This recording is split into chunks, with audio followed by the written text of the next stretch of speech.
بسم اللہ الرحمن الرحیم۔ السلام علیکم۔ آج 5 اپریل 2020 ہے، تو آج کی تازہ ترین خبروں کے ساتھ میں حاضر ہوں۔ اگر آپ بھی سعودی عرب کی تازہ ترین صورتحال سے باخبر رہنا چاہتے ہیں تو اس چینل کو جلدی سے سبسکرائب کر لیں تاکہ آپ ہر آنے والی خبر سے باخبر رہ سکیں۔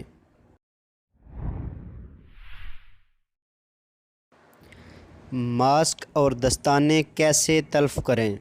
سعودی وزارت صحت کے مرکزی ترجمان ڈاکٹر محمد عبدالعالی نے یاد دہانی کرائی ہے کہ کرونا سے بچاؤ کے لیے استعمال کیے جانے والے دستانے اور ماسک کو درست طریقے سے استعمال اور تلف کیا جائے۔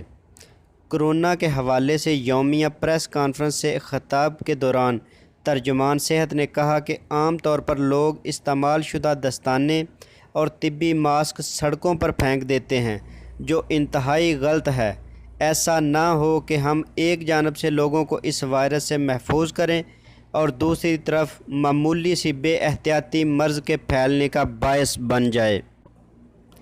سیکیورٹی اہلکاروں سے الجھنا اور گاڑی کو نقصان پہنچانا بڑا جرم۔ سعودی پراسیکیوشن جنرل کی جانب سے پھر کہا گیا ہے کہ قانون نافذ کرنے والے ادارے کے اہلکار سے دست درازی کرنے یا سیکیورٹی اہلکار کی گاڑی کو نقصان پہنچانا قابل دست اندازی پولیس جرم ہے، جس پر ملزم کو گرفتار کیا جا سکتا ہے۔ ویب سائٹ آجل نے پراسیکیوشن جنرل کی جانب سے کیے جانے والے ٹویٹ کے حوالے سے بتایا کہ قانون کے مطابق پولیس اہلکاروں سے بدکلامی یا دست اندازی کرنے والے کے خلاف سخت قانون رائج ہے۔ ایسا کرنے والے کے خلاف پراسیکیوشن کی جانب سے سخت سزا تجویز کی گئی ہے۔ جدید سہولتوں سے آراستہ سعودی آرمی کے موبائل ہسپتال۔ سعودی وزارت دفاع نے اعلان کیا ہے کہ نئے کرونا وائرس سے نبٹنے کے لیے سعودی آرمی کے موبائل ہسپتالوں کو تمام سہولتوں سے آراستہ کر دیا گیا ہے۔ یہ کنگ فہد آرمی ہسپتال کے ماتحت ہیں۔ اس میں نئے کرونا وائرس سے نبٹنے کے لیے تمام احتیاطی اور حفاظتی تدابیر کا مکمل اہتمام کیا گیا ہے۔ یہ ہسپتال کرونا بحران سے نبٹنے کے سلسلے میں وزارت صحت کی اسکیموں میں معاون ہوں گے۔ العربیہ نیٹ کے مطابق سعودی آرمی موبائل ہسپتالوں میں تمام طبی خدمات کا انتظام ہے۔ اس قسم کے ہسپتالوں کے لیے جس طرح کے ترقی یافتہ جدید میڈیکل آلات درکار ہوتے ہیں وہ سب مہیا کر دیے گئے ہیں۔ سبزی منڈی میں یومیہ بنیاد پر نرخ نامے۔ سعودی عرب میں الجوف ریجن کی گورنریٹ کی جانب سے موجودہ حالات میں سبزی منڈی میں گراں فروشی پر قابو پانے کے لیے یومیہ بنیاد پر نرخ نامے اویزاں کرنے کا حکم صادر کیا ہے۔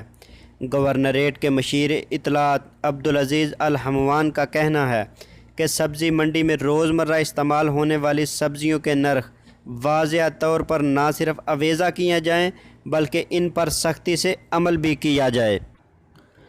برسوں بعد سونگھنے کی حس بحال۔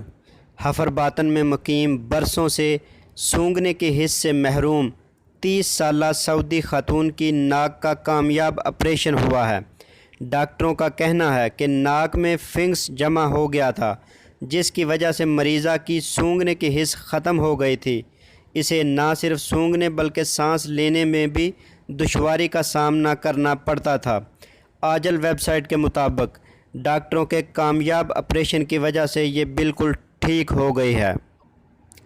جدہ کے کن علاقوں میں 24 گھنٹے کا کرفیو۔ سعودی وزارت داخلہ نے جدہ کے 7 علاقوں میں کرونا سے بچاؤ کے لیے 24 گھنٹے کا کرفیو نافذ کر دیا ہے۔ کرفیو کا آغاز ہفتہ 3 بجے سے کر دیا گیا ہے۔ سعودی خبر رساں ایجنسی SPA کے مطابق جدہ کے جن علاقوں میں 24 گھنٹے کا کرفیو نافذ کیا گیا ہے ان میں جنوبی جدہ کا کلو 14 کا شمالی علاقہ، مہجر، غلیل، الگوریات، کلو 13 اور بیترومین کے علاقے شامل ہیں۔ یہاں رہنے والے دوسرے علاقوں میں جا سکیں اور نہ ہی دوسرے علاقوں کے لوگ مذکورہ محلوں میں آ سکیں گے۔ مکہ مکرمہ میں کرفیو کے دوران صفائی مہم۔